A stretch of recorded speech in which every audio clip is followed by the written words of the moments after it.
بسم اللہ الرحمن الرحیم۔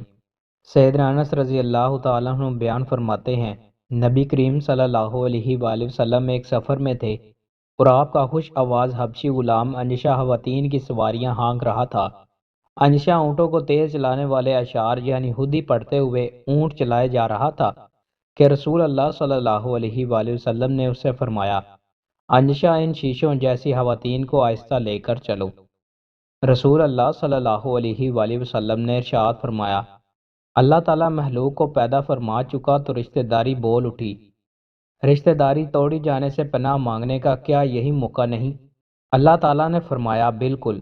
کیا تو اس بات سے راضی نہیں کہ میں بھی اسی سے تعلق رکھوں جو تجھے ملائے گا اور اسے تعلق توڑ لوں جو تجھ سے تعلق توڑے؟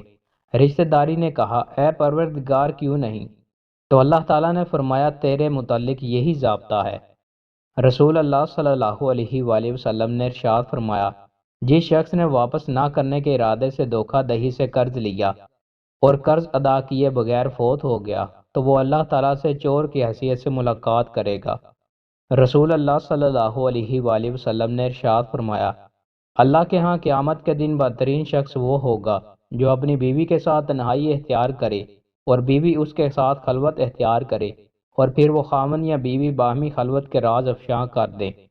رسول اللہ صلی اللہ علیہ وآلہ وسلم نے ارشاد فرمایا، جس شخص کا مقصد زندگی آخرت ہو، اللہ تعالیٰ اس کے دل میں استغنا اور بے نیازی پیدا کر دیتا ہے اور اسے دل جمعی اور یکسوئی عطا کرتا ہے۔ ایسے شخص کے پاس دنیا ذلیل ہو کر آتی ہے، اور جس شخص کا مقصد دنیا طلبی ہو، اللہ تعالیٰ اس کی محتاجی اس کی دونوں آنکھوں کے سامنے رکھ دیتا ہے اور اس کی جمع خاطر کو پریشان کر دیتا ہے، اور دنیا اس کے پاس اتنی ہی آتی ہے جو اس کے مقدر میں ہے۔ سیدنا انس بن مالک رضی اللہ تعالیٰ عنہ بیان فرماتے ہیں، ایک بوڑھا شخص نبی اکرم صلی اللہ علیہ وآلہ وسلم سے ملاقات کے لیے آیا۔ لوگوں نے اسے راستہ دینے میں کچھ دیر کی تو نبی کریم صلی اللہ علیہ وآلہ وسلم نے فرمایا، وہ شخص ہم میں سے نہیں ہے جو چھوٹوں پر مہربانی نہ کرے اور بڑوں کی عزت نہ کرے۔ صرف نیت بدلنے سے اتنا ثواب۔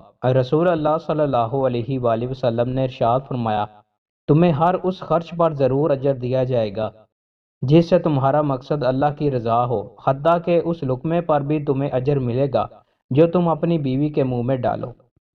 دوستو، مزید اچھی ویڈیوز کے لیے ہمارے چینل کو سبسکرائب لازمی کریں۔ بہت شکریہ۔